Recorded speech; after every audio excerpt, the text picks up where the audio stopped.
Hi everyone, welcome to my channel. आज हम लोग करेंगे chapter 4 class 10th quadratic equation. So this is part 2 of the video. Part 1 में हमने introduction किया है, उसमें हमने ये देखा था कि कैसे हम क्लासिफाई करते हैं if a given equation is a quadratic equation और नॉट।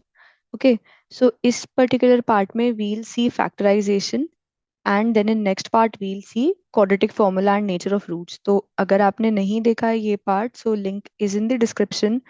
वहां जाके आप पार्ट 1 देख लीजिए एंड पार्ट 3 नेक्स्ट वीडियो है। Okay, so let us see कि हम किसी भी क्वाड्रेटिक इक्वेशन का सोल्यूशन कैसे निकालते हैं यूजिंग फैक्टराइजेशन मेथड। सो ये मेथड हमने पहले भी पढ़ा था। क्लास 9th में हम लोगों ने फैक्टराइजेशन करा था, जिसमें हम लोग क्या करते थे कि हम लोग मिडिल टर्म को स्प्लिट कर रहे होते थे। तो बस मिडिल टर्म स्प्लिट को ही हम लोग फैक्टराइजेशन मेथड बोलते हैं, because we create two factors and उन फैक्टर्स को हम लोग इक्वेट कर देते हैं जीरो से, ताकि हमको उसका रूट्स मिल जाए या सोल्यूशन मिल जाए। तो अगर कोई भी एक्स है अल्फा, ये सोल्यूशन होगा उस क्वाड्रेटिक इक्वेशन का if alpha satisfies the quadratic equation. तो हमारा general form of quadratic equation क्या होता है? A x square plus b x plus c equal to zero. अगर x इक्वल टू अल्फा पर ये सेटिस्फाई हो रहा है, मतलब कि अगर ये सेटिस्फाई हो रहा है, so alpha will be a root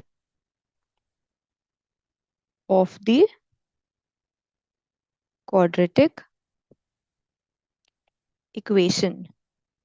अगर आपको याद हो, जब हम चैप्टर 2 में थे तो हमने जीरोस ऑफ अ पॉलिनोमियल का बात किया था, जीरोस ऑफ अ पॉलिनोमियल का बात किया था।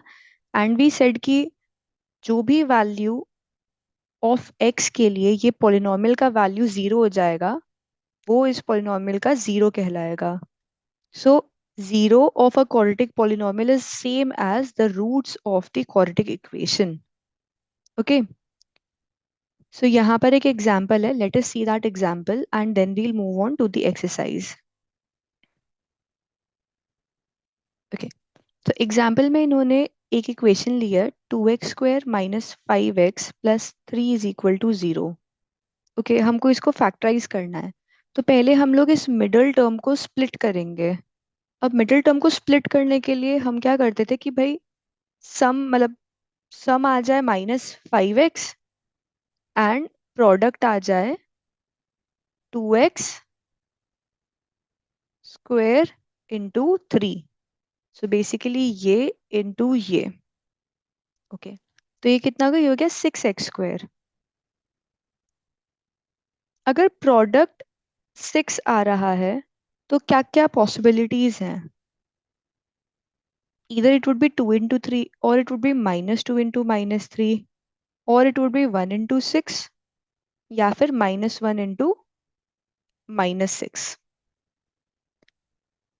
ओके, अब इनमें से किसका सम -5 के इक्वल होगा? हमको -5x सम चाहिए, राइट? सो ये जो है, ये कॉम्बिनेशन आपको -2 प्लस -3, ये आपको -5 देगा, correct? So how will we split this? हम इसको स्प्लिट करेंगे, 2x² -3x -2x plus 3 equal to zero. So -3x plus -2x -5x होता है, and -3x into -2x 6x² होता है। Okay, next let us consider these two terms. अब इन दो terms में से क्या कॉमन ले सकते हैं? हम x कॉमन ले सकते हैं। सो क्या बचेगा? 2x -3। इस टर्म में से, इन टर्म्स में से हम -1 कॉमन ले लेते हैं। -1 कॉमन लिया तो क्या बचा? 2x -3 equal to zero. अब हम फर्दर इसको कॉमन ले सकते हैं, right? So 2x -3 into x -1 is equal to 0. So we have now factorized the given equation. So these are the two factors of this given equation. Now tell me, अगर product zero है, इन दो का product zero है, तो या तो इसको zero होना पड़ेगा या इसको जीरो होना पड़ेगा, या दोनों जीरो हो सकते हैं, right? So either 2x - 3 will be 0 और x - 1 will be 0. So 2x - 3 से अगर ये 0 है तो सोल्यूशन क्या आएगा? 3 ÷ 2, एंड यहां से सोल्यूशन आएगा x = 1. So x = 3/2 and x = 1. These are the roots of the given equation. So we will write x = 1 and 3/2 are the roots of the equation 2x² minus 5x plus 3 is equal to 0. ठीक है? So basically x = 3/2 and x = 1 जो है वो solutions हैं इस equation के.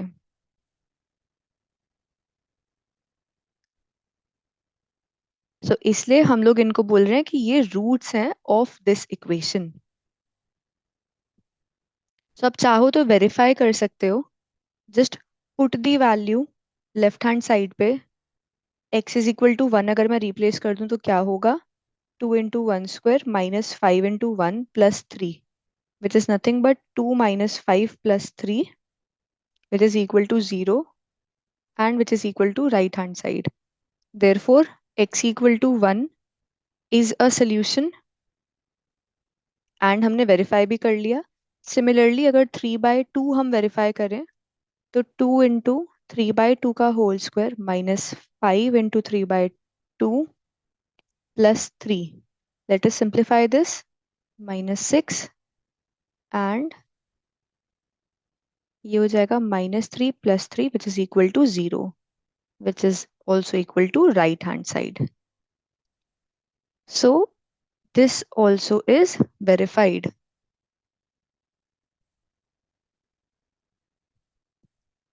Okay. So यहाँ तक अगर clear है तो let's move on to the exercises. So हम लोग चलते हैं exercise 4.2 and let's try and understand कि किस टाइप के questions पूछे जाते हैं और उनको हम कैसे solve करते हैं.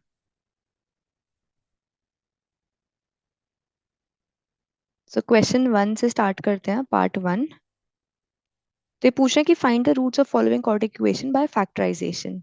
ठीक है, तो हमको पहले फैक्टर बनाना है और फैक्टराइजेशन के थ्रू हम लोग रूट्स बनाएंगे.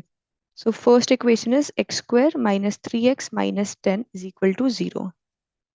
सो अब मेरे को इस टर्म को स्प्लिट करना है सच दैट कि सम -3 आए बट प्रोडक्ट -10 आए. तो -10 प्रोडक्ट कैसे आ सकता है?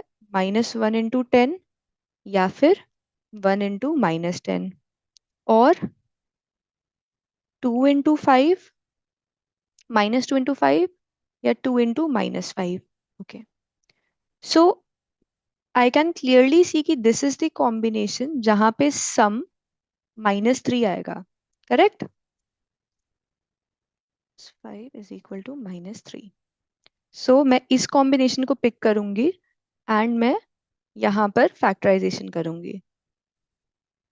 सो x² - 5x plus 2x - 10 is equal to 0. Okay, so इन दो टर्म्स में से मैं क्या कॉमन ले सकती हूँ? मैं x कॉमन लूंगी. क्या बचेगा? x - 5. इन दो टर्म्स में से 2 कॉमन ले सकते हैं. क्या बचेगा? x - 5 is equal to 0. अब यहां से I can take x - 5 as a common factor.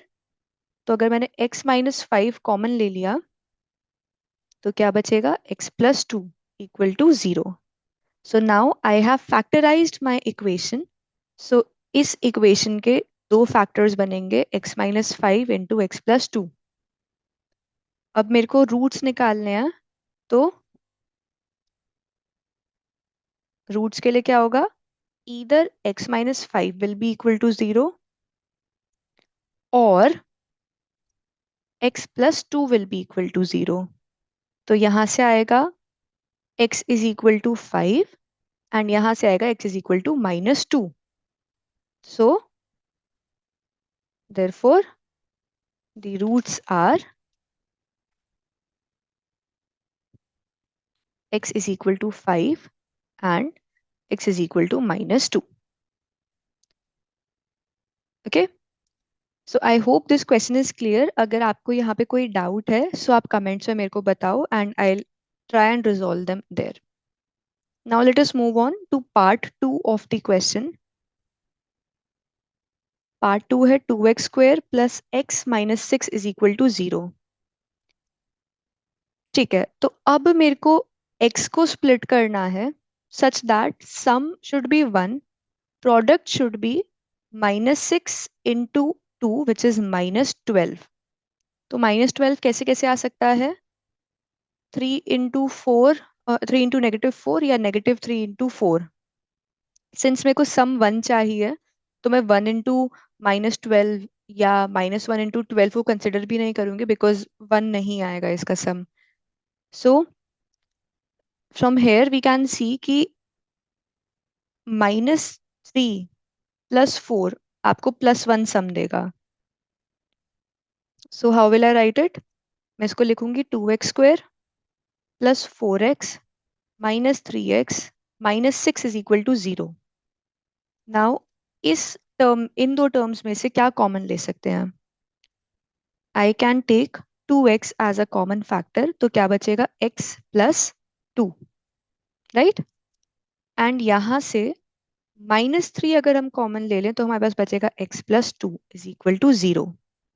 Now further x + 2 is a common factor, इसको हमने कॉमन ले लिया तो क्या बचा? 2x - 3 is equal to 0. तो रूट्स के लिए क्या पॉसिबिलिटीज हैं कि या तो x + 2 इक्वल टू 0 हो जाए या फिर 2x - 3 इक्वल टू 0 हो जाए. यहाँ से आपके पास रूट आएगा x is equal to -2 and यहाँ से रूट आएगा x is equal to 3/2. Therefore the roots are x is equal to -2 and x is equal to 3/2. Clear? Okay, let's move to part 3, which is √2x² plus 7x plus 5√2 is equal to 0. Okay. So यहाँ पे हमको product चाहिए, सम चाहिए 7 and product चाहिए 5√2 into √2. तो √2 into √2 would be 2.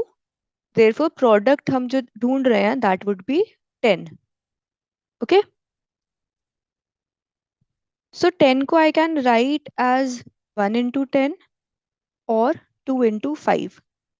Some should be 7, सो ये मेरा परफेक्ट कॉम्बिनेशन है. So let us split the middle term. कैसे करेंगे? 5x plus 2x plus 5√2. ठीक है. Okay, so this should be equal to 0.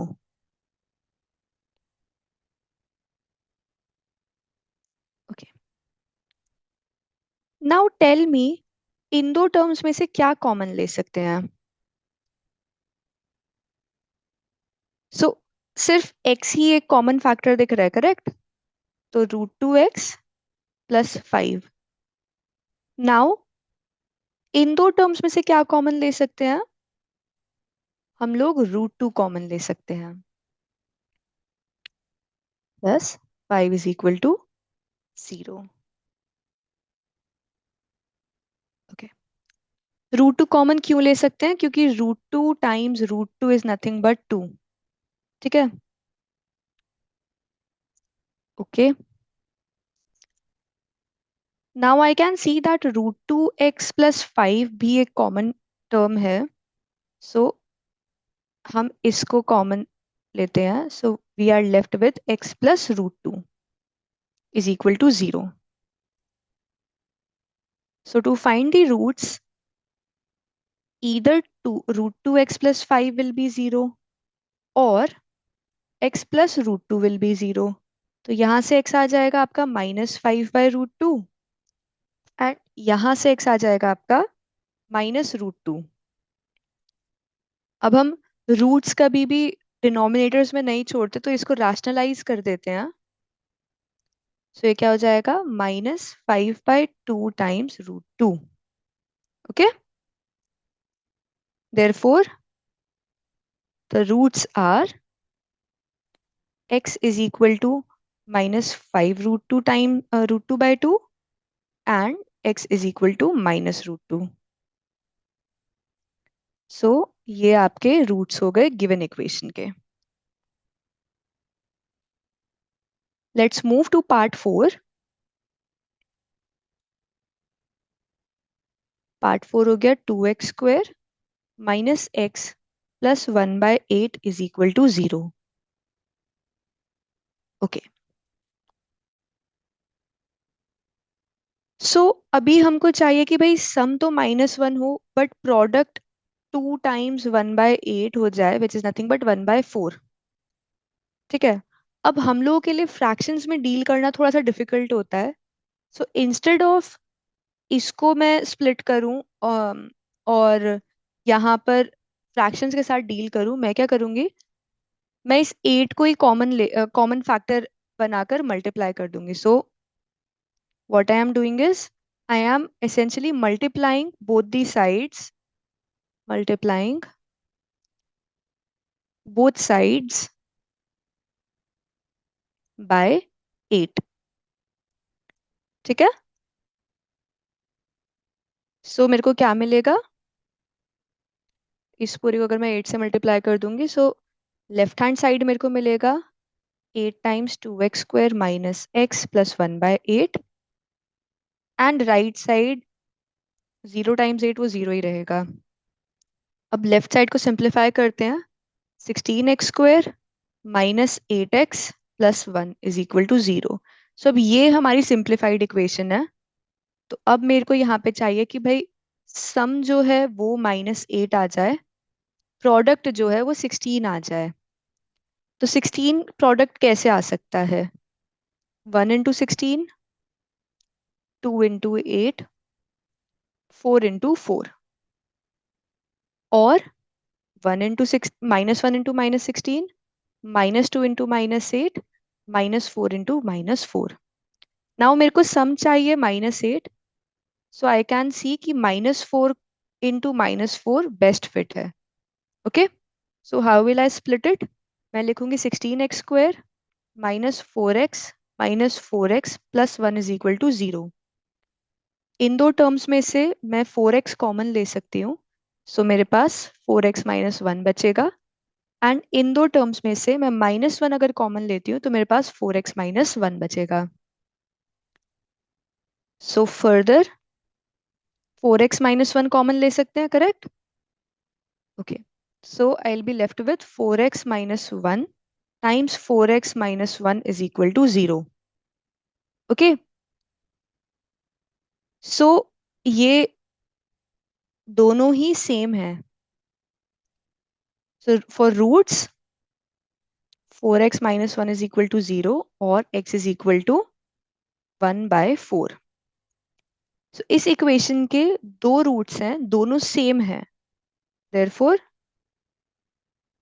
The roots of the equation are x is equal to 1/4, दोनों ही root same है. सो ये coinciding roots हो गए. Okay,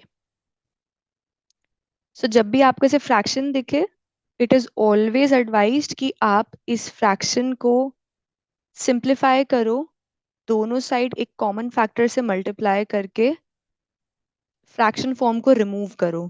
तो यहाँ पे फ्रैक्शन फॉर्म थी एंड यहाँ पे फ्रैक्शन फॉर्म नहीं रही, राइट. ये हमको इजी करेगा सॉल्व करने में.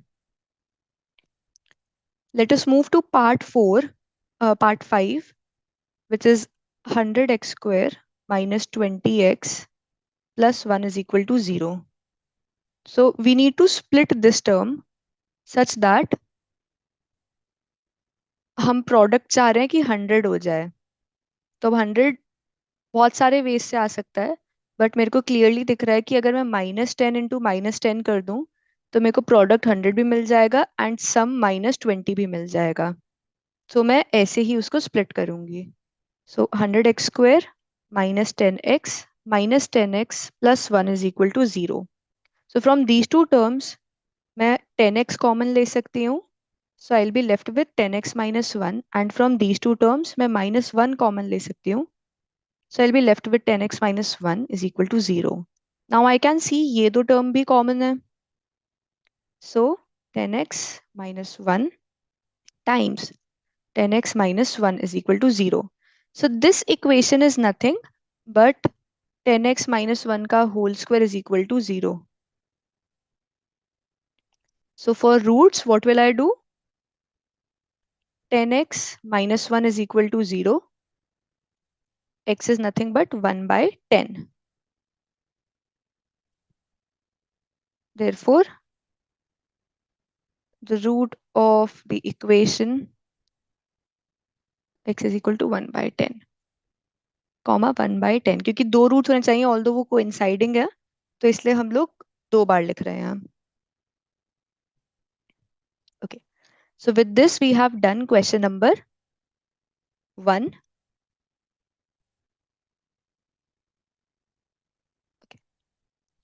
अब क्वेश्चन नंबर 2 पर आते हैं. Question number 2 is saying solve the problems given in example 1. सो एग्जांपल 1 पे जाते हैं. Example 1 is here. तो लास्ट टाइम हमने इनके इक्वेशंस बना लिए थे, अब हम उन इक्वेशंस को सॉल्व करेंगे. सो क्वेश्चन 2 में आते हैं. There are two parts, let us see. So part 1 में मैंने इन दोनों का इक्वेशन कैसे बनाया बहुत डेप्थ में बताया है. अभी हम थोड़ा सा क्विकली करेंगे उसको. सो यहाँ पे बोला है कि भाई जॉन और जीवंती के पास टुगेदर 45 मार्बल्स हैं. Both of them lost 5 marbles and now the product of the marbles they have is 124. तो we would like to know how many marbles they had to start with. So let the marbles with John be X. This implies the marbles with Jeevanti are 45 minus X. क्यों? क्योंकि together they had 45 marbles. Now both of them have lost 5 marbles. तो John के पास x minus 5 बचे, जीवंती के पास 45 minus x minus 5 बचे, और इसका product बोला है 124 होगा. ठीक है, तो अब इस इक्वेशन को बनाते हैं. क्या होगा? x minus 5 into 40 minus x is equal to 124. Left hand side को सिंप्लीफाई करते हैं. 40x minus x square minus 200 plus 5x is equal to 124 और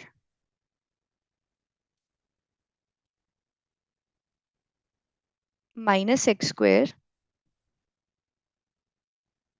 plus 45x minus 324 is equal to 0. So just rewriting it as x square minus 45x plus 324 is equal to 0.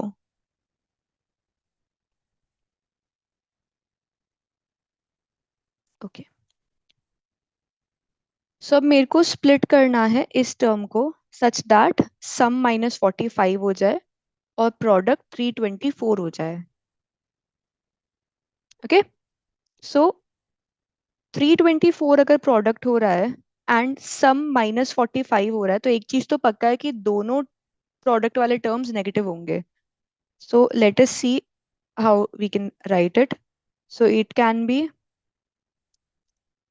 This और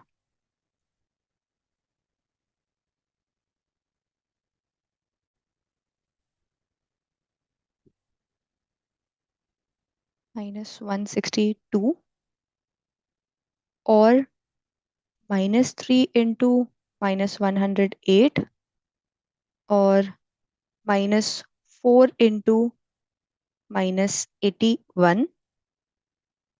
5 से divisible नहीं है, we can clearly see. -6 into -54. 7 से भी this will not be divisible. 8 no. -9 into -36. um now यहाँ तक तो मेरे को सम 45 नहीं मिला था, बट यहाँ पे मेरे को सम 45 दिख रहा है, so I will not go any further. मैं इसको ऐसे ही स्प्लिट करूंगी. Okay. So this will be nothing but x² -9x -36x plus 324 is equal to 0. तो यहाँ से I can take x common. x -9 बचेगा. यहाँ से आई कैन टेक -36 कॉमन. तो x -9 बचेगा. So this implies x -9 times x -36 is equal to 0. So roots कैसे निकालेंगे? या तो x -9 0 होगा या फिर x -36 0 होगा. So either x will be equal to 9 or x will be equal to 36. ठीक है. So x क्या था? Number of marbles John had, है ना. तो दो हो गए कि भाई जॉन हैड. फर्स्ट क्या होगा कि John had 9 marbles and Jivanti had 45 minus 9 which is 36 marbles. Or John had 36 marbles and Jivanti had 45 minus 36 which is 9 marbles. अब इन्होंने हमें क्वेश्चन में ये नहीं बताया कि मार्बल्स जॉन के पास ज्यादा थे या जीवंती के पास ज्यादा थे. तो इसलिए हमारे पास दो सोल्यूशंस आ रहे हैं कि या तो जॉन के पास 9 मार्बल्स और जीवंती के पास 36 थे, या जॉन के पास 36 थे और जीवंती के पास 9 मार्बल्स थे. Okay. So with this we have done example 1 का part 1. Next let us do part 2. So second part is saying a cottage industry produces a certain number of toys in a day. The cost of production of each toy in rupees was found to be 55 minus the number of toys produced in one day. On a particular day, the total cost of production was 750. So we would like to find out the number of toys produced on that day. Okay. So इस part के लिए first हम लोग अपना equation form करते हैं. ठीक है. सो इक्वेशन में हमको क्या पता करना है? हमको पता करना है number of toys. Find out number of toys produced on that day. ठीक है. तो बोलते हैं let the number of toys produced be x. और इन्होंने बोला कि भाई पर cost of production of each toy was found to be 55 minus number of toys. तो cost of production of each toy कितना हो गया? 55 माइनस एक्स. तो टोटल प्रोडक्शन कॉस्ट कितना होगा? टोटल प्रोडक्शन कॉस्ट क्या होगा? Number of toys x multiplied by her toy को बनाने की कॉस्ट। तो एक्स टॉयज हैं और हर टॉय को बनाने की कॉस्ट 55 माइनस एक्स है। तो टोटल कॉस्ट हो गई x into 55 minus x. And ये हमको गिवन है कि भाई उस पर्टिकुलर डे की 750 थी। तो 750 is equal to x times 55 minus x. अब इस इक्वेशन को सॉल्व करते हैं। Okay, 750 is equal to 55x minus x square. इसको रीअरेंज करते हैं तो क्या होगा, x square minus 55x plus 750 is equal to 0। तो अब हम लोग स्प्लिट करेंगे इस मिडिल टर्म को सच दैट सम 55 आए, प्रोडक्ट 750 आए। अब मैं 1 इंटू 750 से स्टार्ट नहीं करूंगी वरना बहुत सारे फैक्टर्स बनेंगे। तो लॉजिकली देखते हैं कि कहाँ से सम 55 आ सकता है। तो ये सम 55 -55 नहीं देगा। Then this would be 37.5।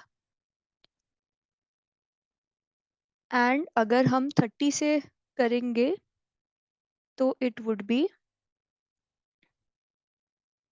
सो मेरे पास ये फैक्टर आ गया है जहां पे मेरे को सम -55 मिल रहा है। So let us split that, x square minus 30x minus 25x plus 750 is equal to 0। Okay, so इन दो टर्म्स में से हमको क्या कॉमन मिल रहा है, x। और क्या बचेगा, x माइनस 30। एंड यहाँ से मैं -30 कॉमन ले रही हूँ। सो यहाँ पे भी क्या बचेगा, सॉरी यहाँ से -25 कॉमन लेते हैं। तो यहाँ पे क्या बचेगा, x minus 30। This is equal to 0। Now ये टर्म कॉमन ले सकते हैं, correct. So x minus 30 times x minus 25 is equal to 0। Okay, तो अब इसके रूट्स क्या होंगे, रूट्स के लिए इधर x minus 30 would be 0। So x क्या हो जाएगा 30, और x माइनस 25 विल बी 0। तो x क्या हो जाएगा 25। So number of toys produced on that day, on that day were either 30 और 25। क्योंकि अगर 30 टॉयज हैं तो प्रोडक्शन कॉस्ट क्या होगी, 55 माइनस 30 विच इज 25 पर पीस। एंड प्रोडक्ट इसका भी 750 आएगा। और अगर 25 टॉयज प्रोड्यूस किए हैं तो प्रोडक्शन कॉस्ट पर पीस 30 होगी एंड टोटल कॉस्ट इसकी भी 750 आएगी। ठीक है, सो यहाँ से हमको क्या देखने को मिला कि भाई दो सोल्यूशंस हैं, दो नंबर्स आ रहे हैं। या तो 30 टॉयज प्रोड्यूस हो सकते हैं या फिर 25 टॉयज प्रोड्यूस हुए होंगे। Okay okay, so with this we have done the second part as well. अब वापस से अपने एक्सरसाइज पे चलते हैं एंड देखते हैं कि नेक्स्ट क्वेश्चन क्या है।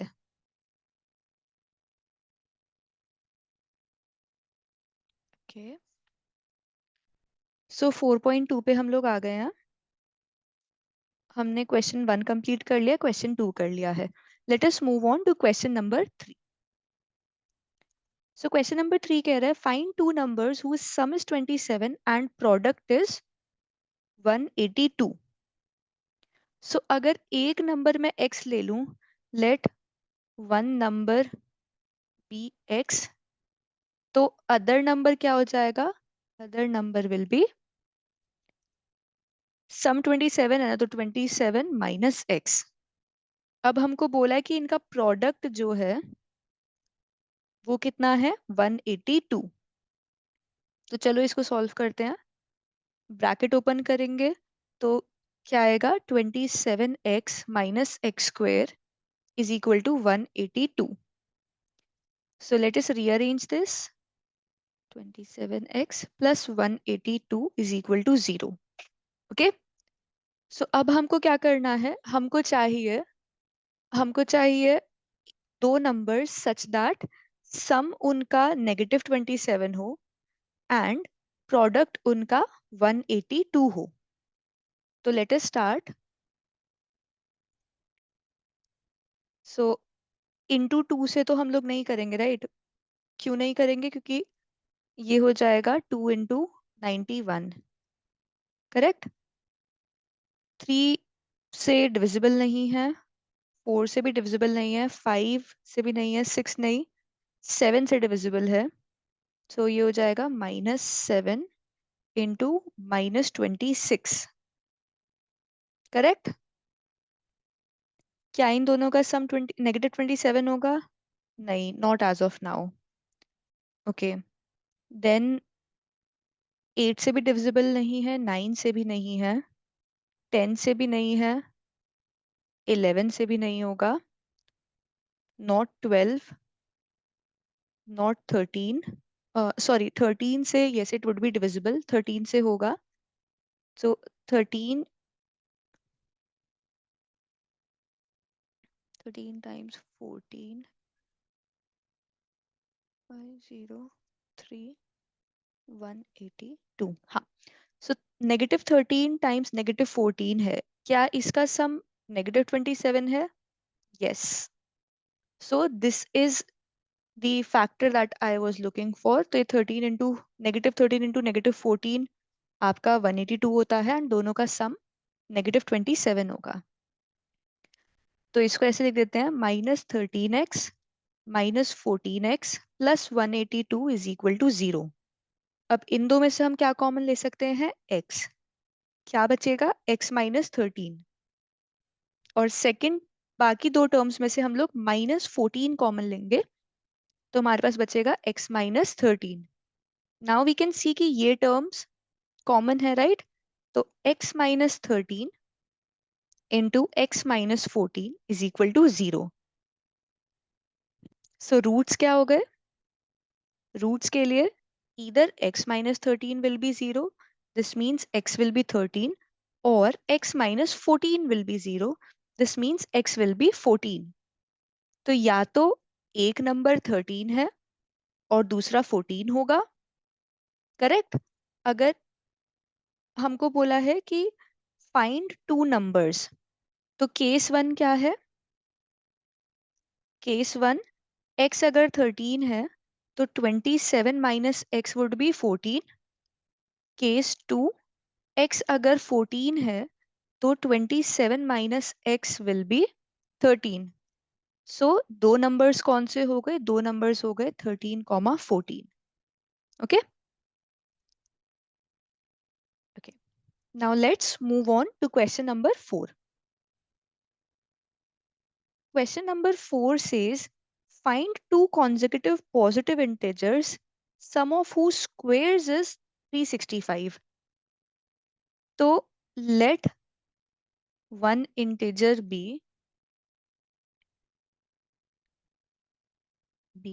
n. तो consecutive बोला है तो other integer क्या हो जाएगा? Integer will be n plus 1. n minus 1 भी हो सकता है, बट जनरली हम लोग पॉजिटिव्स के साथ ज्यादा कंफर्टेबल होते हैं, तो इसलिए मैं n+1 ले रही हूँ नेक्स्ट कॉन्जिक्यूटिव इंटीजर को. ठीक है.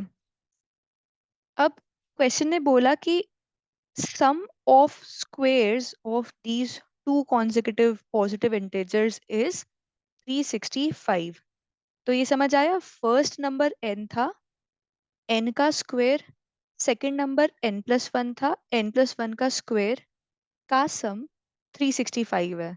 तो ये हमारी इक्वेशन बन गई. ओके. अब इसको सिंप्लीफाई करते हैं. पहले लेफ्ट हैंड साइड को, n² plus a+b whole square क्या होता है? a+b whole square is nothing but a² plus b² plus 2ab. ये प्रॉपर्टीज आपने पहले पढ़ी हुई हैं and they are very important, so just remember them. तो n² plus 1² plus 2 times n times 1 is equal to 365. तो n square plus n square कितना हो गया, 2n स्क्वेयर। ये कितना हो जाएगा, 2n+2n। 1 square is 1, 365। Let us rearrange. 2n square plus 2n minus 364 is equal to 0। अब मैं इसमें से 2 कॉमन ले लेती हूँ, तो क्या हो जाएगा, n square plus n minus 182, correct, is equal to 0। तो अब अगर मैं इस 2 को नीचे यहाँ भेज दूं, डिवाइड बाय 2 कर दूं, बोथ साइड्स डिवाइड बाय 2, तो क्या होगा,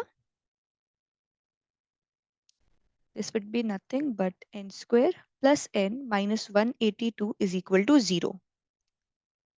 अब मेरे को क्या ढूंढना है, मेरे को ढूंढना है दो नंबर्स जिनका सम तो +1 हो, बट उनका प्रोडक्ट -182 हो, -182।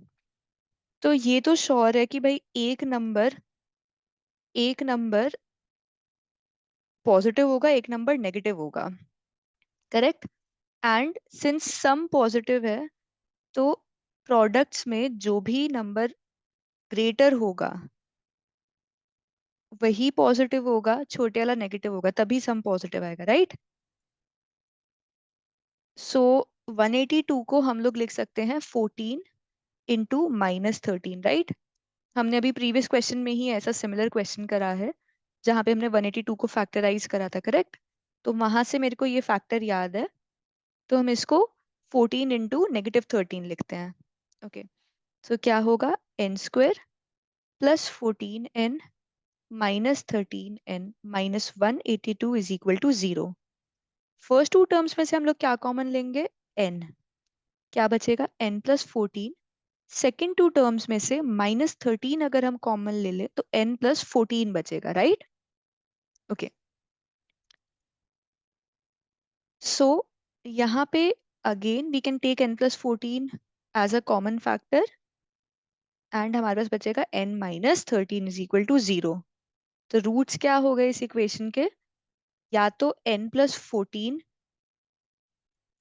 0 होगा, इट मीन्स n क्या है, -14, या फिर n-13 0 होगा, तो n हो जाएगा 13। ओके, सो अब देखो, हमको क्वेश्चन ने क्या बोला था, 2 consecutive पॉजिटिव इंटीजर्स, ठीक है। तो बहुत स्पेसिफिकली क्वेश्चन ने बोला है कि पॉजिटिव इंटीजर्स हैं, पर यहाँ पे मैं देख सकती हूँ कि भाई एक तो नेगेटिव आ रहा है n, और यहाँ पे पॉजिटिव आ रहा है। तो ऑल्दो इस इक्वेशन के, जो हमने इक्वेशन फॉर्म करी, उसके दो रूट्स हैं। एक हो गया n is equal to -14, and एक हो गया n is equal to 13। But हमारे क्वेश्चन को फिट करने वाला एक ही रूट है, क्योंकि हमको पॉजिटिव इंटीजर चाहिए था, ठीक है। तो हम क्या लिखेंगे, since n can be a positive integer और n is a positive integer n is equal to 13। तो हम सिर्फ ये सोल्यूशन लेंगे। तो अब अगर एक number n is equal to 13 है, तो अदर नंबर क्या हो जाएगा, other number will be n+1, which is nothing but 14। Therefore, the two consecutive positive integers such that their sum of whose squares is 365 are 13 and 14। So दो positive consecutive numbers, positive integers, जिनके squares का सम 365 है, वो 13 and 14 है। Okay, सो अगर आप ये question यहाँ पे आप n एंड मान लो n+1 के बजाय n-1 लेते, तब भी आपके सॉल्यूशंस यही दोनों आते। ओके ओके, सो अगर कोई डाउट है, so just let me know in the comment section, I will answer that over there. Let us move to question number 5. Question 5.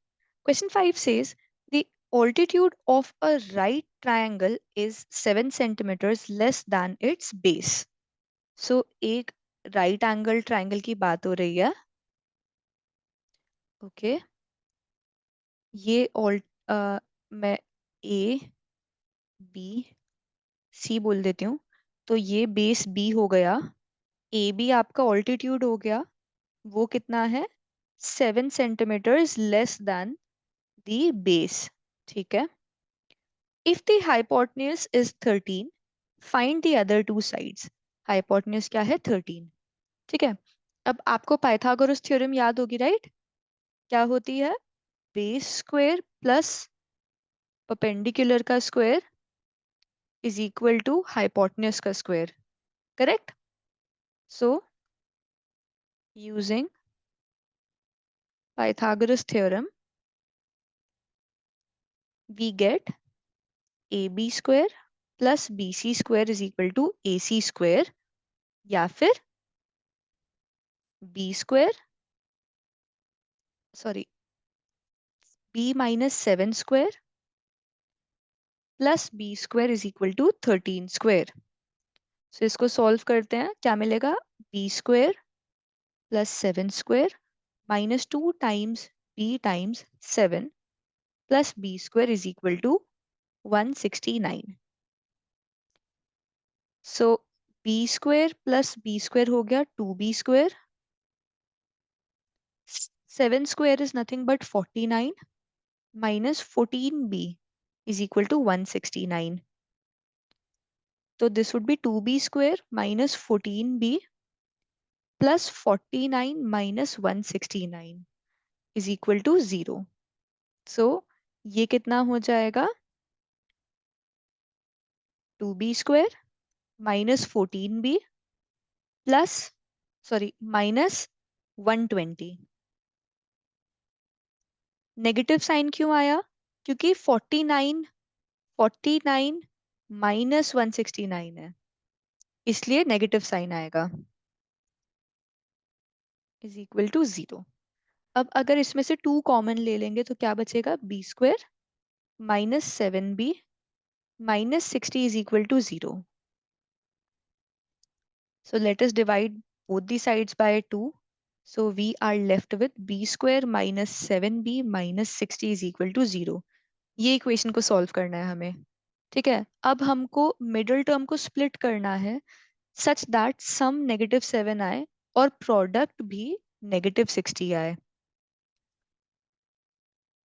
तो प्रोडक्ट अगर नेगेटिव है, इसका मतलब क्या हुआ कि दोनों दोनों फैक्टर्स में से एक फैक्टर को नेगेटिव होना पड़ेगा। सो लेट अस सी इसके फैक्टराइजेशंस क्या होते हैं सच दैट सब -7 आए। सो -1 × 60 हो जाएगा, -2 × 30 हो जाएगा। अदर थिंग, इसकी नेगेटिव सम अगर आ रहा है तो इट मीन्स कि जो फैक्टर बड़ा होगा उसी के साथ नेगेटिव साइन एसोसिएट होगा, राइट? या 3 × -20, 4 × 15, 6 × -10,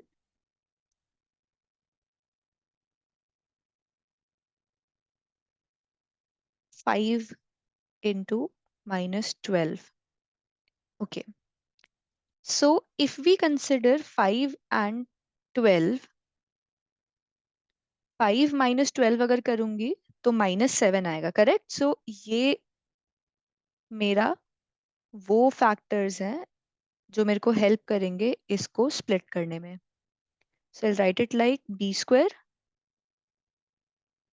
plus 5b minus 12b minus 60 is equal to 0। अब इन दो टर्म्स में से मैं b कॉमन लेती हूँ, तो आई will be left with b+5। और इन दोनों टर्म्स में से मैं -12 कॉमन लूंगी, so I will be left with b+5। Now ये दो टर्म्स मैं फिर से कॉमन ले सकती हूँ, correct? So b+5 times b-12 is 0। So roots क्या हो जाएंगे? रूट्स के लिए इधर b+5 विल बी 0, तो b कितना हो जाएगा? -5। या फिर b-12 0 होगा, तो b हो जाएगा 12। अब b था क्या? b था बेस का length. Length can never be negative, right? तो हम लोग सिर्फ b इज इक्वल टू 12 लेंगे, तो we will write since b represents the length of base,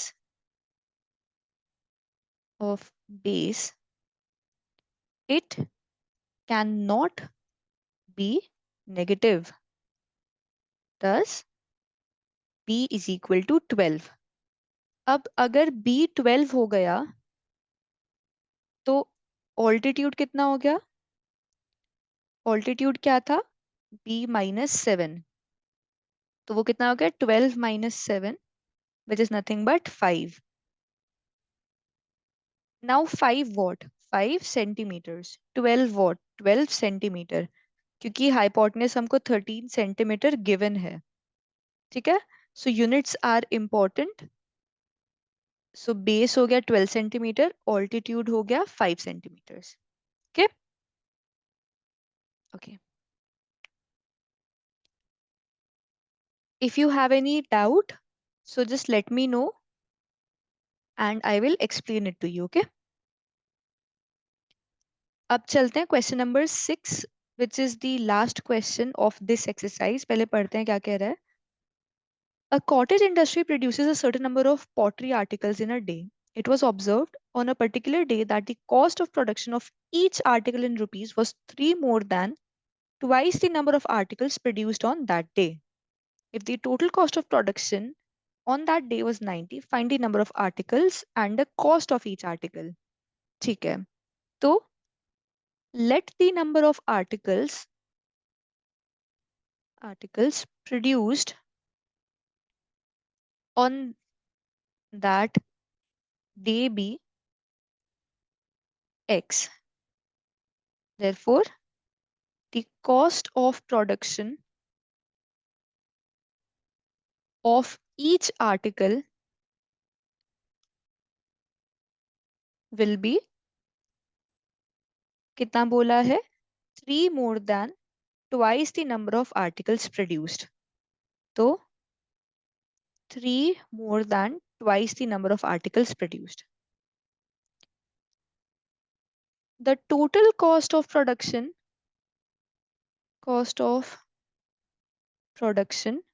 कितना हो जाएगा? Number of articles into each article का कॉस्ट, करेक्ट? और उस पर्टिकुलर डे के लिए कितना था?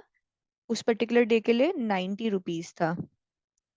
So 90 is equal to 2x² plus 3x। 2x² plus 3x। Rearrange करते हैं इसको, तो क्या हो जाएगा? 2x² plus 3x minus 90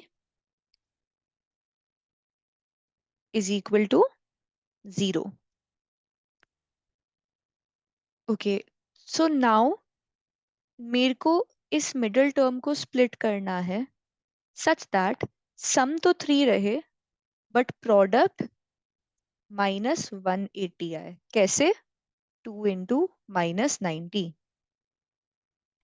okay, सो अगर प्रोडक्ट नेगेटिव है, सो इट मींस दो फैक्टर्स में से कोई एक फैक्टर नेगेटिव होगा, एंड सिंस सम पॉजिटिव है, तो दोनों फैक्टर्स में से जो भी बड़ा फैक्टर होगा वो पॉजिटिव होगा, right? Okay, so it would be into -1, -2 × 90, -3 × 60, -4 × 45, 5 into 36 minus 6 into 30. Okay, I don't think it would be divisible by 7. नहीं, 8 से भी नहीं होगा. 9, yes, it would be. Minus 9 into 20 minus 10 into 18. Will it be divisible by 11? No, it will not. Minus 12 say yes, it would be divisible into 15. Okay, so I can clearly see कि plus 15 minus 12 का sum 3 होगा. So मैं इस middle term को split करके कैसे लिखूंगी? 2x square plus 15x minus 12x minus 90 is equal to 0. इन दो टर्म्स में से क्या कॉमन आ सकता है? सिर्फ x. So we'll be left with 2x plus 15. And यहां से मैं कॉमन लेती हूँ. Let's take common -6. So we will be left with 2x plus 15. Correct? 15 times 6 is nothing but 90 is equal to 0. अब यहाँ पे आपको दिख रहा है कि ये दोनों टर्म्स भी कॉमन ले सकते हैं. Correct? So 2x plus 15 and we'll be left with x minus 6 is equal to 0. तो रूट्स क्या होंगे? या तो 2x प्लस 15 0 हो जाए तो x कितना होगा? -15/2. या फिर x माइनस 6 0 हो जाए सो x would be nothing but 6. अब x क्या था? x था number of articles produced on that day. So articles negative नहीं हो सकते. Correct? Since number of articles cannot be negative, therefore x is equal to 6. हम सिर्फ इस सॉल्यूशन को लेंगे और इस सॉल्यूशन को हम लोग इग्नोर कर देंगे because number of articles negative नहीं हो सकते हैं. ओके, तो हमारे पास यहाँ पे आ गया नंबर ऑफ आर्टिकल्स. अब cost of production, cost of each article क्या हुआ? Cost of each article is equal to 3 more than 2 times the number of articles produced, which is 3 plus 2 into 6, which is nothing but 15 rupees. ठीक है? सो अब यहां से आ गया कि पर आर्टिकल का कॉस्ट 15 रुपीज था. Okay, so this was the last question. We have completed this particular exercise. Next part में we'll discuss nature of roots and the quadratic formula. Okay, so if you have any doubts, then just comment, and if you like, then subscribe. Thank you.